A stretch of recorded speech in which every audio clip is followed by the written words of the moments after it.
दोस्तों नमस्कार।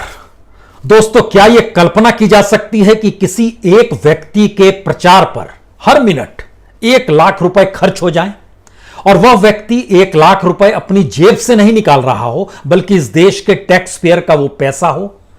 और अगर उस प्रचार में इस देश के भीतर होने वाले चुनाव के प्रचार को भी उस शख्स के प्रचार से जोड़ दिया जाए तो फिर यह 1 लाख रुपए प्रति मिनट बदलते बदलते 2 लाख तक पहुंच जाए तो आप क्या कहेंगे? और यह सिलसिला कोई 1-2 दिन का ना हो बल्कि बरसों बरस का हो, यानी बीते 6 बरस का सच अगर कुछ ऐसा हो तो फिर आपके जहन में एक सवाल होगा, इतना पैसा किसी व्यक्ति के प्रचार पर क्यों खर्च किया जा रहा है? दूसरा सवाल होगा, यह पैसा जिन्हें दिया जा रहा है वो लोग कौन हैं? और तीसरा सवाल होगा, क्या पैसा इस देश में डेमोक्रेसी को नोटों की गड्डियों तले दबा के किया जा रहा है? यकीन जानिए तीनों सवालों का जवाब आज एक एक करके जरा आपके सामने रखते हैं, आप समझने की कोशिश कीजिए। क्योंकि इस देश के भीतर में न्यायपालिका हो, कार्यपालिका हो या विधायिका हो, उनको चलाने के लिए जो पैसा चाहिए, चाहे इस देश के चीफ जस्टिस हो, चाहे प्राइम मिनिस्टर ऑफ इंडिया हो, चाहे इस देश के आईएएस आईएफएस तमाम अधिकारी हो, इनको जो वेतन मिलता है, जो पूरा सिस्टम चलता है, यहां तक कि जो पार्लियामेंट भी चलती है जिस पर प्रति मिनट तकरीबन 2,60,000 रुपए खर्च होते हैं, वो पूरा पैसा टैक्स पेयर का पैसा होता है। यानी इस देश के लोगों की कमाई की हिस्सेदारी में वह इस देश को चलाने के लिए जो टैक्स देते हैं, यहां तक कि जो लोग कुछ सामान खरीदते हैं उसमें भी जो इनडायरेक्ट टैक्स दिया जाता है, वही पैसा एक साथ मिलकर इस देश के सिस्टम को चलाता है और भागीदारी सभी की होती है। लेकिन पैसे को खर्च करने में भागीदारी सिर्फ अगर एक व्यक्ति की हो जाए तो आप क्या कहेंगे? और अगर टैक्स पेयर के पैसे का इस्तेमाल कार्यपालिका, विधायिका या न्यायपालिका लोगों के हित में ना कर पा रही हो अपने सिस्टम को चलाने के लिए, तो सबसे बड़ी चुनौती इस डेमोक्रेसी में 4th स्टेट पर आती है। और आज हम जिक्र इसी 4th स्टेट का आपके साथ करना चाहते हैं, क्योंकि 4th स्टेट का मतलब वह मीडिया है जो जनता के सवालों को उठाता है या सरकार द्वारा लिए गए निर्णयों के असल में हकीकत में जमीन पर क्या असर हो रहा है इसको वो परखता है, या फिर कुछ ऐसे मुद्दे जो इस देश के दूरस्थ इलाकों में या शहरी इलाकों में भी लोगों के सामने होते हैं, चाहे वो स्टूडेंट्स हों, चाहे वो प्रोफेसर्स हों, चाहे वो वकील हो, चाहे वो किसी भी इंस्टीट्यूशन से जुड़ा हो, या फिर किसान ही क्यों ना हो, चाहे खुदकुशी करता हुआ मजदूर किसान की बढ़ती तादाद क्यों ना हो। मीडिया इन मुद्दों को रखता है जिससे सरकार पर एक दबाव पड़ता है, और उस मीडिया को देखते हुए जनता इस बात को गर्व के साथ महसूस करती है कि उसके मुद्दे अब इस मीडिया में आ गए तो सरकार पर दबाव पड़ेगा। लेकिन खेल उल्टा हो गया। खेल यह हो गया कि बीते 6 बरस में सरकार ने सत्ता में आते ही पहला काम यह किया कि हमारे लिए काम करना शुरू करो, सिर्फ हम ही को दिखाओ, हमारी नीतियां ही बताओ, हमारे द्वारा किए गए ऐलान को ही आखिरी सच मान लो, जमीन पर जाकर रिपोर्टिंग करने की जरूरत नहीं है, लोगों से संवाद बनाने की जरूरत नहीं है, उन लोगों के सवाल कोई सामाजिक संगठन, कोई एनजीओ, यहां तक कि अपोजिशन पार्टी भी उठाती है, उसको दिखाने की जरूरत नहीं है, क्योंकि दिखाओगे तो यह जो पैसे और नोटों की गड्डियों की आवाजाही है विज्ञापन के तौर पर वह खत्म कर दी जाएगी। टैक्स पेयर के पैसे से मीडिया नहीं चलता है। मीडिया का कंज्यूमर जनता होती है, जनता उसे देखती है और उसके बाद विज्ञापन दाता जो होते हैं वो पैसा देते हैं, अपने माल को सेल करवाते हैं उस कंज्यूमर के पास, जिस कंज्यूमर को मीडिया देखकर समझ में आता है कि हां ये चीजें ठीक है या गलत है। लेकिन झटके में इस देश के भीतर में अगर ऐसी क्राइसिस की स्थिति आ जाए कि कंज्यूमर का रोल बदल जाए, गवर्नमेंट ही कंज्यूमर हो जाए, गवर्नमेंट ही मालिक हो जाए, वही अपने तौर पर इस रूप में मीडिया को चलाने भी लगे और मीडिया को पैसा भी देने लगे, तो आप क्या करेंगे? इस 4th स्टेट के भीतर उठने वाले सवाल क्या वाकई जनता से जुड़े होते हैं या सिर्फ वाहवाही सरकार की होती है? विपक्ष और पॉलिटिशियंस की स्थिति, जो विपक्ष में बैठे होते हैं उनको दिखाने की स्थिति में नहीं होते हैं, तो विपक्ष सोचता है हमें कोई देखेगा ही नहीं तो हम सड़क पर क्यों उतरे। यह स्थिति कमोवेश इस देश के तमाम विपक्षी दलों की हो चली है, नेताओं की हो चली है। लेकिन आज इसका जिक्र नहीं, आज तो इस बात का जिक्र कि जरा समझिए कि कैसे मीडिया धीरे धीरे सरकार की गिरफ्त में गया, और सरकार के हिसाब से जब मीडिया चलने लगा तो फिर धीरे धीरे उसने हर उस मुद्दे को उठाना बंद कर दिया जो लोगों से जुड़े थे। उसने धीरे धीरे ड्रामा क्रिएट किया।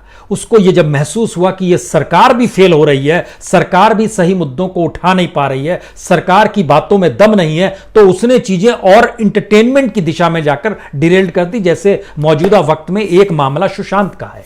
आपको यहां पर जानकर हैरत होनी चाहिए, जब मंदिर पूजन, भूमि पूजन हो रहा था 5 अगस्त को, उसको देखने वालों की तादाद 16 करोड़ थी। 16 करोड़ लोग, कोई भ्रम ना पालिएगा, 16 करोड़ घर नहीं, 16 करोड़ लोग देख रहे थे। बीजेपी को वोट मिले थे 23 करोड़। सुशांत मामले को देखने वाला जब औसत निकाला गया एक हफ्ते का, तो पता चला कि इस देश के भीतर में लगभग 18 करोड़ लोग लगातार सुशांत के मामले को देख रहे हैं। तो सुशांत जैसा मामला भी मंदिर पूजन को ओवरलैप कर गया। चीजें जब डिरेल्ड होंगी तो हर स्तर पर होंगी, लेकिन उससे पहले किस तरीके से मीडिया को पहले अपने हाथ में लिया जाता है। मई में सरकार शपथ लेती है, 2014 को नरेंद्र मोदी प्रधानमंत्री बनते हैं 26 मई को, और उसके बाद जून 2014 के बाद से इस देश में प्रचार प्रसार का सिलसिला शुरू होता है। इसके 3 हिस्से हैं। पहला हिस्सा, सीधे सीधे सरकार ने अपने बजट में कितना पैसा प्रचार पे लगा दिया। दूसरा हिस्सा, अलग अलग योजनाओं के जरिए कितना पैसा सरकार ने प्रचार में लगा दिया। तीसरा हिस्सा, इलेक्शन का हिस्सा, राज्यों के इलेक्शन का हिस्सा, और 2019 के लोकसभा इलेक्शन का हिस्सा, जिसमें प्रचार में भारत के इतिहास में सबसे ज्यादा पैसा खर्च हुआ। पहले इसको समझ लीजिए। जून 2014 से मार्च 2015 पहले फाइनेंशियल ईयर में 935 करोड़ 54 लाख रुपए प्रचार के लिए दिए गए, जिसमें टेलीविजन यानी न्यूज मीडिया, न्यूज चैनलों के लिए 448 करोड़ 97 लाख रुपीस था, प्रिंट मीडिया के लिए 424 करोड़ 85 लाख रुपीस था, और बाकी आउटडोर पब्लिसिटी का अलग हिस्सा था। अब देखिए वो कैसे सिलसिलेवार तरीके से बढ़ता है। 2015 के अप्रैल से लेकर 2016 के मार्च में वो 935 करोड़ बढ़कर 1171 करोड़ होता है। अप्रैल 2016 से मार्च 2017 तक वो बढ़ के 1263 करोड़ होता है। अप्रैल 2017 से मार्च 2018 तक पहली बार यह कम होता है। सारा ध्यान उत्तर प्रदेश के चुनाव पर जा चुका था, उस प्रोसेस को जिया जा रहा था, वो पैसा वहां पर डाइवर्ट था, तो तकरीबन 1000 करोड़ रुपए खर्च होते हैं। लेकिन जब लोकसभा का इलेक्शन आता है, इलेक्शन ईयर में, यह संख्या बढ़कर 18-19 में, यानी अप्रैल 18 से लेकर मार्च 19 तक में बीच में 1585 करोड़ 46 लाख रुपए खर्च होते हैं। अगर इन सब को आप जोड़ देते हैं 5 साल में, तो लगभग ये निकलकर जो आपके सामने आएगा, ये निकलकर टोटल आपके सामने आएगा 5910 करोड़। 5 साल में ये खर्च हुआ है, सिर्फ सरकार द्वारा दिए गए बजट का वो हिस्सा जो प्रचार के लिए ही दिया गया, जिसको आरटीआई से निकलवाया गया। सरकार ने कहा हां हमने इतना इतना खर्च किया है। इतने दिनों में, यानी जिस वक्त सरकार बनी तब से लेकर दिसंबर 2019 तक टोटल दिन जो होते हैं वह 2039 दिन होते हैं। जब हमने 2039 दिनों से डिवाइड किया 5910 को, तो पैसा जो निकल कर आया वो प्रतिदिन 3,18,78,371 रुपए, यह प्रतिदिन के प्रचार का खर्चा है बीते 6 साल का। 3,18,00,000 जी, शॉर्ट टर्म में लेते हैं, 1000 और रुपया छोड़ देते हैं। उसको जब 1 घंटे में कन्वर्ट किया तो पता चला कि 13,28,000 रुपए प्रति घंटे खर्च किए जा रहे हैं। और उसको जब मिनट में कन्वर्ट किया तो 1 मिनट में 22,137 करोड़ रुपए खर्च किए जा रहे थे, यानी 22,137 रुपए खर्च किए जा रहे थे। 22,137 रुपए सरकार ने अपने बजट में दिखला दिया। उसके बाद आइए, जो योजनाएं अलग अलग मंत्रालयों के जरिए चुनाव प्रचार होता है, तस्वीर एक ही शख्स की रहती है, वो शख्स प्रधानमंत्री है। चाहे इस देश में डिजिटल इंडिया हो, चाहे स्वच्छता भारत हो, यानी किसी भी रूप में शौचालय बन रहा हो, या फिर इस देश में डिजिटलाइज करने के लिए कोई बड़ा सा पिलर लग रहा हो, सब में प्रधानमंत्री की तस्वीर रहती है। उस पर खर्च जो आ रहा था वो तकरीबन 50,000 करोड़ का खर्च प्रचार के लिए अपने तौर पर हर महीने खर्च आने लगा। 50,000 रुपए 50 लाख रुपए हर महीने खर्च आ रहा है। और उसको जब बढ़ाते बढ़ाते सिलसिला आगे बढ़ा तो पता चला कि जो पहला बजट का हिस्सा था उस पे खर्च जो हो रहा था वह अगर 6,500 करोड़ रुपए 5 साल में खर्च हुए तो जो योजनाओं पे खर्च था वह तकरीबन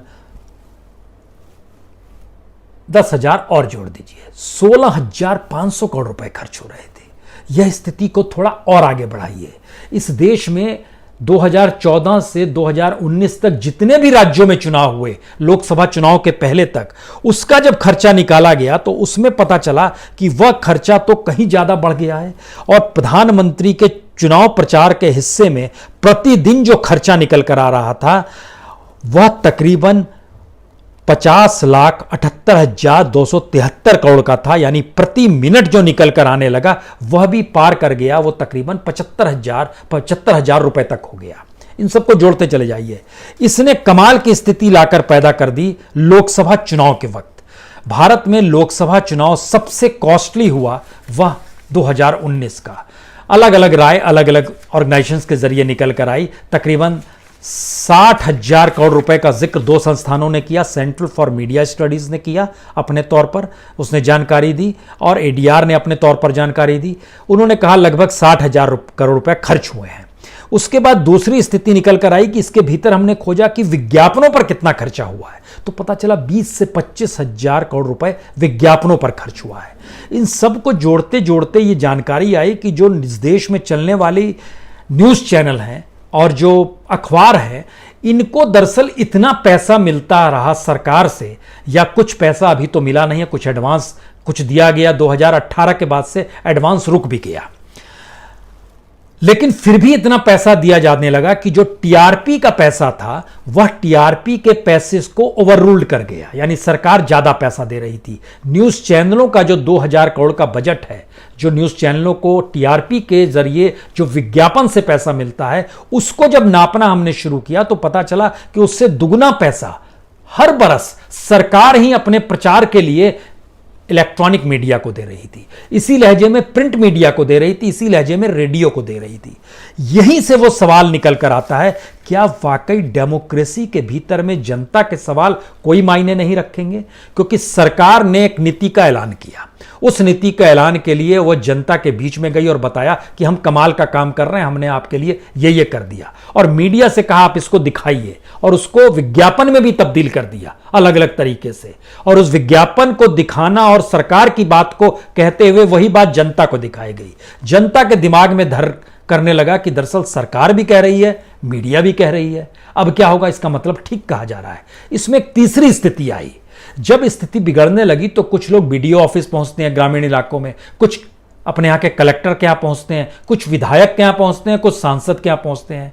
सत्ताधारी विधायक और सांसद ने जब इन आवाजों का जिक्र दिल्ली में आकर संसदीय दल की बैठकों में करना शुरू किया कि यहां से हम ऐलान कर देते हैं, लेकिन जमीन पर स्थिति नाजुक है, हमें वोट नहीं मिलेगा, तब यह कहा गया आप उसकी चिंता मत कीजिए, क्योंकि वोट का खेल कैसे इस देश में प्रचार प्रसार के साथ मानसिकता को डाइल्यूट करके हो सकता है, यह खेल हमने खेल लिया है। और यहीं से यह बात निकली कि क्या वाकई इस देश में फेसबुक को भी मैनेज किया गया और इस देश के भीतर में सोशल मीडिया को भी मैनेज कर दिया जा रहा है। यहां पर यह समझना चाहिए कि भारत की स्थिति अमेरिका वाली नहीं है। भारत के भीतर में लगभग 28 करोड़ लोग फेसबुक अकाउंट खोला हुआ है उन्होंने, और लगभग 40 करोड़ लोगों ने 40 करोड़ अकाउंट जो है वो व्हाट्सएप के अकाउंट है। ये अकाउंट्स हैं, लोग नहीं हैं। और दूसरा सच यह है कि भारत के भीतर में जो टेलीविजन है वह तकरीबन इस देश में 20 करोड़ घरों तक पहुंचता है, और 20 करोड़ घरों का मतलब माना जाता है लगभग 85 करोड़ लोग टेलीविजन के दायरे में आते हैं। तो भारत में सोशल मीडिया से कहीं ज्यादा असरकारक टेलीविजन मीडिया है। 85 करोड़ लोगों तक इसकी पहुंच है। लेकिन इसका दूसरा सच क्या है? इसका दूसरा सच है कि 45 करोड़ लोगों के यहां नहीं भी पहुंचता है। तीसरा सच क्या है? तीसरा सच है कि सरकार द्वारा दिखाए गए प्रचार प्रसार को कोई कितना देखता है, या सरकार जिन माध्यमों को जिक्र करती है, कि जैसे राम मंदिर का हमने आपसे जिक्र किया, राम मंदिर भूमि पूजन को सबसे ज्यादा लोगों ने देखा, और इसको बाकायदा प्रसार भारती ने जब जारी किया तो उसने बताया 16 करोड़ लोगों ने देखा। बीजेपी को वोट कितने मिले थे? बीजेपी को 2019 में वोट मिले थे 23 करोड़। भूमि पूजन कितनों ने देखा? 16 करोड़ लोगों ने। इससे भी बात हल नहीं होगी। दरअसल इस दौर में चीजें जो डाइल्यूट होनी शुरू हुई, सबसे बड़ी डाइल्यूशन की स्थिति आई जीएसटी के बाद। नोटबंदी में तो जो लोग मर रहे थे उसको मीडिया ने छुपा लिया क्योंकि उस दौर में पैसे की आवाजाही थी। जीएसटी ने पहली बार मीडिया के सामने एक सवाल खड़ा किया कि अगर इस देश का व्यापारी खत्म हो जाएगा, बिजनेसमैन खत्म हो जाएगा, और धीरे धीरे ये बात आगे बढ़ते बढ़ते जब कॉर्पोरेट तक पहुंची तो ये सवाल निकल कर आया कि अगर वहां से पैसे की आवाजाही रुक जाएगी तो मीडिया कैसे चलेगी। तब मीडिया ने एक दूसरा रास्ता पकड़ा। सरकार को लोग देखना नहीं चाह रहे थे तो सरकार को कम दिखाया, लेकिन ऐसे इश्यूज को उठा दिया जिन इश्यूज में ड्रामा था, ट्रेजेडी थी, एक थ्रिल था। और इसकी पराकाष्ठा होते होते ये सुशांत के मामले तक हम लोग पहुंच गए। इस दौर में इस देश में क्या कोई मामले नहीं है? ये सवाल आपके जहन में होना चाहिए और ये सवाल होगा भी आपके जहन में कि क्या ये स्थिति नहीं थी। हमने जब इसका हिस्सा निकाला कि किस रूप में सुशांत को दिखाया जा रहा था तो वो आंकड़ा भी बड़ा दिलचस्प निकल कर आया, क्योंकि इसमें हमें जानकारी निकल कर आई कि एक चैनल ने तकरीबन जो टीआरपी निकल कर आई 32वें हफ्ते की, उसमें इस जानकारी मिली कि दरअसल एक खास चैनल ने 24 घंटे में से 15 घंटे तक सिर्फ सुशांत की खबर को दिखाया। उस एक हफ्ते का लाभ उसको यह हुआ कि उसमें तकरीबन 2 से 2.5% की वृद्धि हो गई और दूसरे चैनल में लगभग 1 से 1.5% की गिरावट आ गई, जो बाकी चैनल 6 से 8 घंटे दिखा रहे थे। और जो पिछले थर्सडे के दिन, बृहस्पतिवार के दिन टीआरपी की रेटिंग आती है, उसके बाद से आप ध्यान देखिए, टीवी खोल के देखिए, सिर्फ आपको सुशांत की खबर मिलेगी, क्योंकि लोगों ने यह मान लिया कि दरअसल ये खबर ही लोग देख रहे हैं। लोगों ने नहीं माना, मीडिया चैनल ने माना। अब यही खबर देखी जाएगी, बाकियों को दिखाने का मतलब नहीं है, क्योंकि टीआरपी इसी पे है और टीआरपी के जरिए विज्ञापन दाता इसी के जरिए पैसा देंगे। क्योंकि इस बीच का एक सच यह भी है कि सरकार की हथेली खाली है, सरकार का खजाना खाली है। तो जो पुराना पैसा था विज्ञापनों का, वह भी करीब कई हजार करोड़ का है। जो बकाया है प्रिंट का, टेलीविजन मीडिया का, वह भी सरकार दे पाने की स्थिति में नहीं आ पा रही है, नहीं दिया है अभी तक। तो इन लोगों ने फिर वैसी खबरों को दिखाना शुरू किया जिसमें सरकार से जुड़े मुद्दे ना आते हों, क्योंकि वो बकाया की रकम भी चाहिए, सरकार के खिलाफ भी नहीं जाना है, जनता के मुद्दों को उठाना भी नहीं है और किसी तरह की कोई तकलीफ सरकार को ना हो, इस दिशा में ध्यान देना शुरू किया। अब कमोवेश हर चैनल जो फर्स्ट 5 का टीआरपी रेट में आता है उसमें आप देखिएगा तो लगभग 16, 15, 16, 17, 18 घंटे तक दिखाया जा रहा है। लेकिन सवाल है ये लोग दिखाते क्या हैं? अब आप देखिए, और क्या दिखाना चाहिए यह भी हम हिस्से में आते हैं। जैसे सुशांत को लेकर उसका प्यार दिखलाते हैं, उसके मित्र की जानकारी देते हैं, उसके साथियों की जानकारी देते हैं, सहयोगियों की जानकारी देते हैं, साथ काम करने वालों से पूछताछ करते हैं, परिवार के सदस्य कौन थे, घर का नौकर कौन था, खाना बनाने वाला कौन था, घर का ताला किसने तोड़ दिया, एम्बुलेंस वाला कौन था, ड्राइवर कौन था, घर में कौन आता था, फिर फोन के डिटेल्स लेकर आते हैं, आधे घंटे वही चलता है, बैंक स्टेटमेंट आता है, किसका पैसा किधर गया यह भी निकल कर आता है, उसने कहां कहां सफर किया यह भी निकल कर आता है, उसके कुछ पुराने वीडियोस निकल कर आते हैं। थोड़ा सा सीरियस होते हैं तो बॉलीवुड में घुसते हैं, बॉलीवुड के लोगों से चकाचौंध थोड़ी और जोड़ते हैं। कुछ सीरियस होते हैं तो फिर मुंबई पुलिस के दायरे में लेकर आते हैं, वो क्या कर रही थी, कैसी जांच। और सीरियस होते हैं तो इसमें पॉलिटिकल एंगल आता है, बिहार में चुनाव को जोड़ा जाता है सुशांत से, राजनीतिक एंगल महाराष्ट्र के भीतर में शिवसेना का क्या है उसको भी जोड़ा जाता है, और भी केसेस होते हैं तो सीबीआई की पुराना हिस्ट्री क्या रहा है, उससे पहले जो वहां पर एक और महिला की जो डेथ हो गई थी, रिया खान कुछ, उसकी जो डेथ हो गई थी उसको लेकर निकल कर आते हैं, जो निशब्द फिल्म में थी अमिताभ बच्चन के साथ, उसकी जांच में क्या हुआ उसको तो महाराष्ट्र पुलिस ने भी जांच। ये एंगल्स हैं, खबरों के एंगल, जो हर 15 मिनट आधे घंटे के स्लॉट्स बनाते चले जाइए, चलते चले जाएगा। यहां से सवाल आया, क्या वाकई इस देश में खबरें नहीं बची हैं? मौजूदा वक्त में नीट और जी को लेकर सबसे ज्यादा इस देश का युवा परेशान है। परीक्षा नहीं होनी चाहिए, सरकार कह रही है कराएंगे, सुप्रीम कोर्ट कह रहा है कराएंगे। सवाल बच्चों के उठाइए, कंटोनमेंट जोन कल हो जाएगा उनके इलाके में तो परीक्षा देने कैसे जाएंगे, एग्जामिनेशन सेंटर तक कैसे पहुंचेंगे, जो परीक्षा का परिणाम, अगर इन सब से आप ऊपर भी जाएं तो अगला सवाल यह है कि इस देश में परीक्षा का परिणाम निकलेगा तो स्टूडेंट्स के सामने कैसा भविष्य है। सरकार की मुसीबत यह हो गई है कि दरअसल एक लॉट नहीं निकलेगा तो दूसरा लॉट तब तक तैयार हो जाएगा, यानी जो अगले बरस के जिन्होंने नीट और जी देने तब दोनों एक साथ मिल जाएंगे। तब हम इस देश में साइकिल कैसे चलाएंगे, जो एक करप्ट साइकिल इस देश के भीतर में चलती रहती है और लोग उसी में खोया रहता है। यह साइकिल अगर रुक गई, इस दौर की महामारी ने इकोनॉमिक्स की साइकिल तो रोक दी है, इकोनॉमी इस देश की ठहर गई है, तो सरकार के हाथ पांव फूल गए हैं, अब देश को चलाएं कैसे। जीडीपी नेगेटिव में जा रहा है, कोर सेक्टर का पूरा प्रोडक्शन नीचे में जा रहा है, डेवलपमेंट करने की स्थिति में नहीं है, इंफ्रास्ट्रक्चर की स्थिति नहीं है, बैंक कंगाल हो गए, बड़ी मुश्किल में है सरकार। अब ऐसे में स्टूडेंट्स में अगर वो परीक्षा नहीं लेगी तो फिर अगला लॉट कल को तैयार हो जाएगा, जो अब वहां से निकलेगा 12th करके, ग्रेजुएशन करके। उसके लिए आपके पास क्या उपाय होगा? बाजार में नौकरी है नहीं। इस दौर में जो होटल मैनेजमेंट था, टूरिज्म था, एविएशन सेक्टर था, ऑटो सेक्टर था, पूरी तरह ध्वस्त हो चुका है। आप उसको रिवाइव करने की सोच भी नहीं पा रहे हैं। आईआईटी, आईआईएम क्या चल रहे हैं, दिल्ली यूनिवर्सिटी क्या चल रही है, जेएनयू क्या चल रहा है, बीएचयू क्या चल रहा है, अलीगढ़ यूनिवर्सिटी क्या चल रही है, जामिया क्या चल रहा है, सारे यूनिवर्सिटीज ठप पड़ी हुई है। आपके पास कोई विजन नहीं है, कैसे चलाएंगे? टेलीविजन न्यूज चैनलों को बताना चाहिए, सरकार पे दबाव बनाना चाहिए कि ऐसे इश्यूज हैं, आप इन पर ध्यान क्यों नहीं देते हैं? आप अब भी अपने प्रचार प्रसार में लगे हुए हैं। और सोचिए किसी की स्थिति, चाहे वो स्कूल कॉलेज की स्थिति हो, व्यापारियों की स्थिति हो, छोटे हॉकर्स की स्थिति हो, किसानों की स्थिति हो, डीजल की कीमत बढ़ी तो किसानों पर क्या असर होगा? दोबारा संकट बीज और खाद का है और दोबारा खुदकुशी और भुखमरी की स्थिति किसानों और मजदूरों में डेवलप हो रही है, लेकिन यह खबर नहीं होगी। बैंक मर्जर से बैंकों की स्थिति कितनी नाजुक हो गई है। आरबीआई जो लगातार नोट जिससे छपवा के इस देश में इन्फ्लेशन धीरे धीरे बढ़ रहा है और बैंक से मिलने वाला इंटरेस्ट रेट भी इन्फ्लेशन से अब कम हो गया है, तो लोगों के पास जो संपत्ति है वह तो कीमत कम होती जाएगी। मीडिया ये काम नहीं करेगा। यानी लोकतंत्र को जीवित रखने के लिए और एक सिस्टम को बैलेंस बनाए रखने के लिए जो होना चाहिए था उससे सबने आंख मोड़ लिया। गुनाहगार के तौर पर मीडिया, फोर्थ स्टेट शायद सबसे बड़ा गुनाहगार हो सकता है, क्योंकि सत्ता में आया शख्स तो सत्ता को लेकर लगातार चाहेगा ही कि उसकी हथेली में सत्ता रहे। वो क्यों नहीं चाहेगा कि वो तानाशाह हो जाए? वो क्यों नहीं चाहेगा कि हर कोई करप्ट हो जाए? सवाल यही है कि जो इंस्टीट्यूशंस अपने तौर पर काम कर रहे थे वह अगर खत्म हो जाएंगे तो फिर आप क्या करेंगे? आज खबर आ गई कि जस्टिस गोगोई जो पार्लियामेंट्रियन हो चुके हैं, आने वाले वक्त में असम के मुख्यमंत्री के कैंडिडेट होंगे।